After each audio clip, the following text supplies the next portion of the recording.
आज की हमारी कहानी है जेठानी की पेंशन।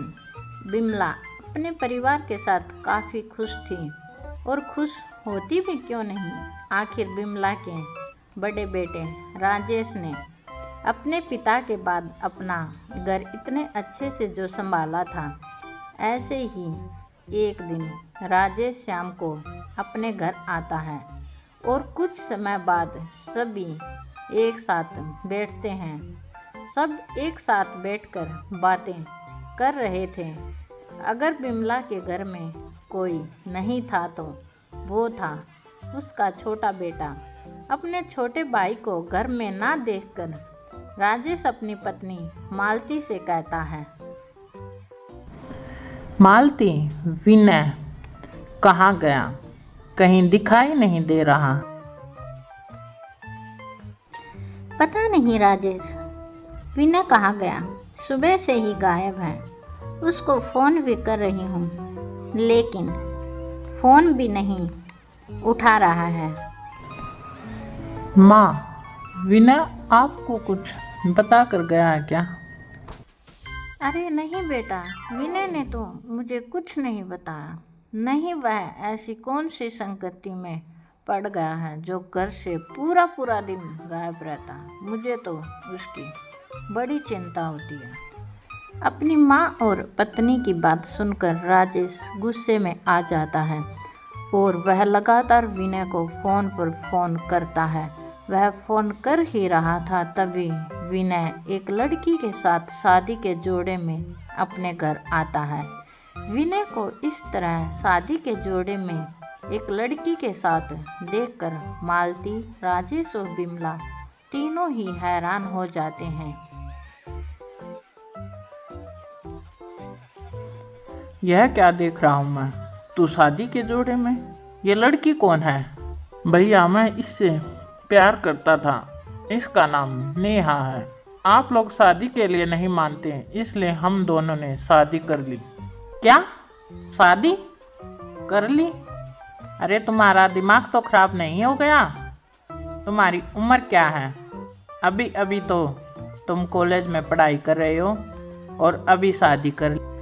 हे भगवान, तेरे दिमाग पर पत्थर पड़ गया था क्या? जो इतनी कम उम्र में तूने शादी कर ली, खुद की तो जिंदगी खराब कर ही ली, साथ में तूने इस बच्ची की भी जिंदगी खराब कर दी।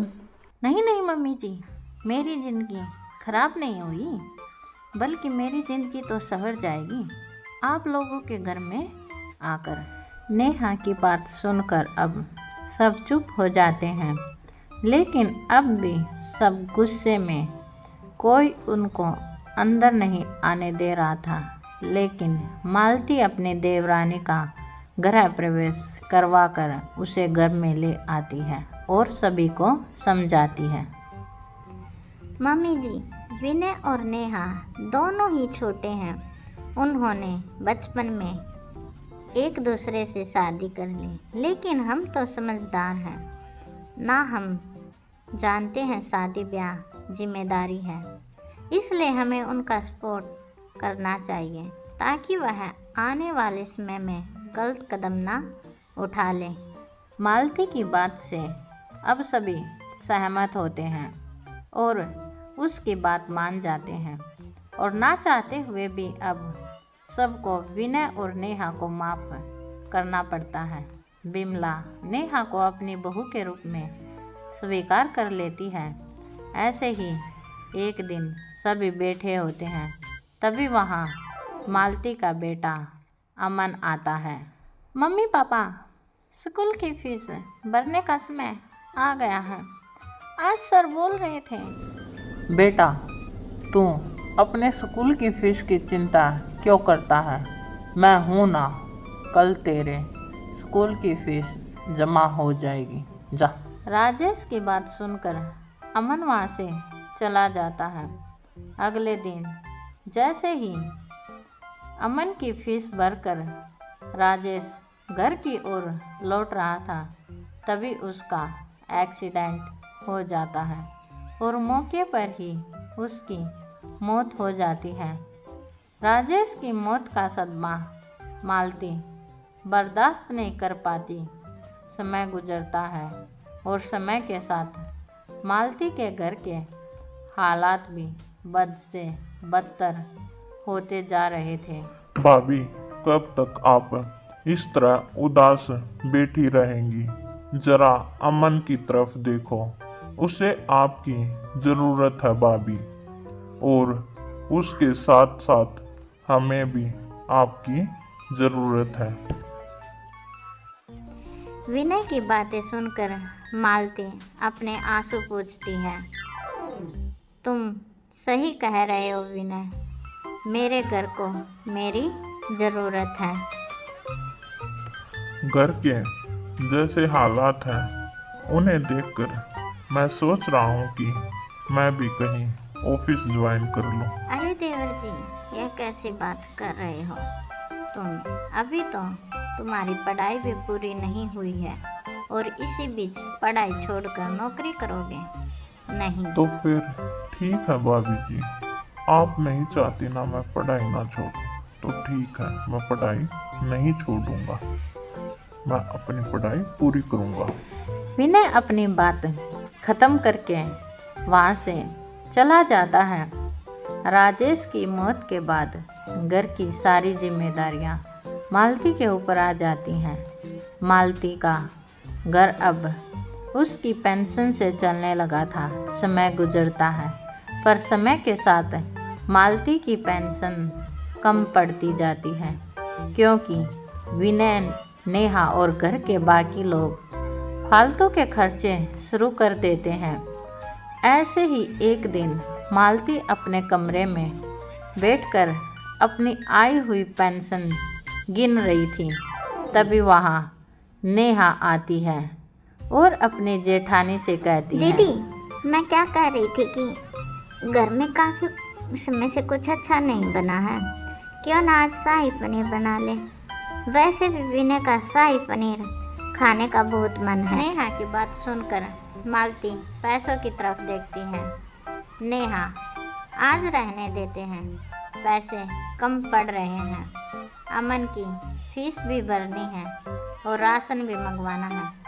प्लीज़ समझो ना दीदी। दीदी, आप इतने पैसों में से अगर मुझे 300 रुपये दे देंगी तो आपका क्या जाएगा? आपके पैसे कम पड़ जाएंगे। खैर, आपसे तो किसी चीज़ की उम्मीद ही नहीं कर सकती मैं। अपनी जेठानी की एक नहीं सुनती और वहाँ से गुस्से में चली जाती है। उसकी ऐसी बात सुनकर मालती की आंखें भर आती हैं, पर वह उस समय कुछ नहीं बोल पाती। कुछ देर बाद अमन स्कूल से घर आता है और रोते हुए अपनी माँ मालती के गले लग जाता है। क्या हुआ? तुम इस तरह रो क्यों रहे हो? माँ, मुझे स्कूल से डिस्क्वालीफाई कर दिया। क्या? पर क्यों? फीस ना भरने के चलते सर ने मुझे खड़ा कर मेरा मजाक बनाया। गुस्से में मैंने सर को धक्का दे दिया। अमन की बात सुनकर मालती अपने सर हाथ रखकर बैठ जाती है। पैसे ना होने की वजह से अमन को भी बाहर काफ़ी शर्मिंदगी महसूस हो रही थी, जिस कारण उसने गलत कदम उठाया। यह देखकर मालती को जरा भी अच्छा नहीं लगता और वो सीधा विनय के पास जाती है, जहाँ वह नेहा और विनय की बातें सुन लेती है। बस अब और नहीं विनय जी, जब तक जेठ जी थे तब तक दीदी का मुंह तक नहीं खुलता था, लेकिन अभी तो कैंची की तरह जुबान चल रही थी उनकी। एक बात बताओ, आप बाहर जाकर काम क्यों नहीं करते? कब तक आप घर वालों से छुप छुप कर यूं ही इस तरह काम करते रहेंगे?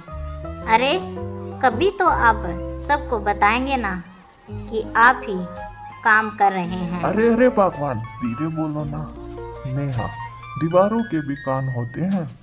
अगर यहाँ किसी ने सुन लिया ना कि मैं घर से ही काम कर रहा हूँ, तो मुझे भी इस घर में पैसे देने पड़ेंगे और मैं भैया की तरह बेवकूफ नहीं हूँ जो हर चीज के लिए घर के लिए न्यौछावर कर दूँ।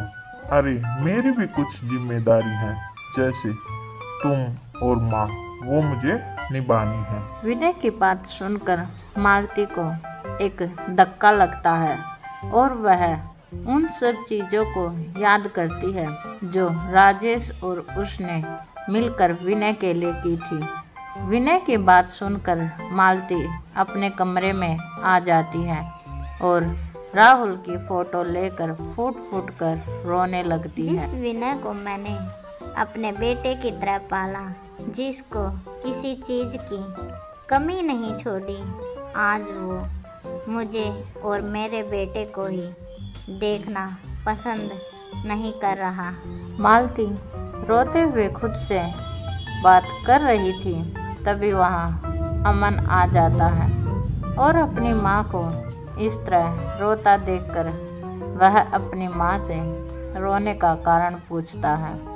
उसके पूछने पर मालती उसको सब कुछ बता देती है, जिस पर अमन अपनी माँ से कहता है, अगर ऐसी बात है तो कोई बात नहीं, मैं कमाऊंगा और हमारे घर को मैं संभालूंगा। नहीं बेटा, मैं तेरी पढ़ाई बीच में बंद नहीं करवा सकती, चाहे मुझे इस घर में रहना पड़े या ना रहना पड़े। इतना बोलकर मालती गुस्से में वहाँ से चली जाती है और सभी घर वालों को बुलाती है। क्या हुआ भाभी जी, आपने अचानक सबको इस तरह क्यों बुलाया? जरा रुकिए देवर जी, माँ जी को भी आ जाने दीजिए, तब उसके सामने ही सारी बात होगी। मालती के इतना बोलते ही बिमला भी वहाँ आ जाती है। क्या हुआ बहू, अचानक तूने हम सबको ऐसे क्यों बुलाया? अब मुझसे इस घर का खर्चा नहीं उठ पाता। वह तो मेरे पति बेवकूफ़ थे जो उन्होंने इस घर के लिए इतना किया। क्यों देवर जी, सही कह रही हूँ ना? मैं खैर मुद्दे की बात पर आती हूँ। मैं इस घर में 1 रुपया भी खर्च नहीं करूँगी, क्योंकि मेरी सारी पेंशन अमन की फीस में जाएगी और अभी से इस घर में विनय भी उतना ही पैसा देगा जितना कि मैं।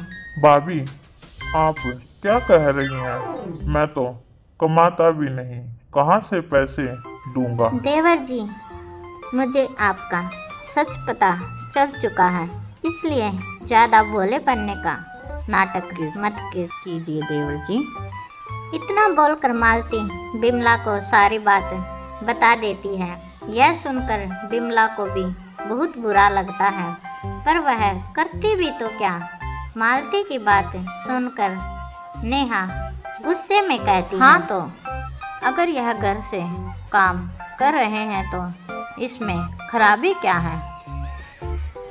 खराबी कुछ नहीं है नेहा, बस अब से विनय भी इस घर में पैसे देगा और अगर तुम्हें मेरे बेटे से इतनी ही परेशानी है तो मैं आज ही इस घर को छोड़कर चली जाऊंगी। मालती अपने बेटे के साथ घर छोड़कर चली जाती है, पर बिमला कुछ नहीं बोल पाती और इस तरह बिमला का एक हंसता खेलता परिवार राजेश के जाने के बाद टूटकर बिखर जाता है।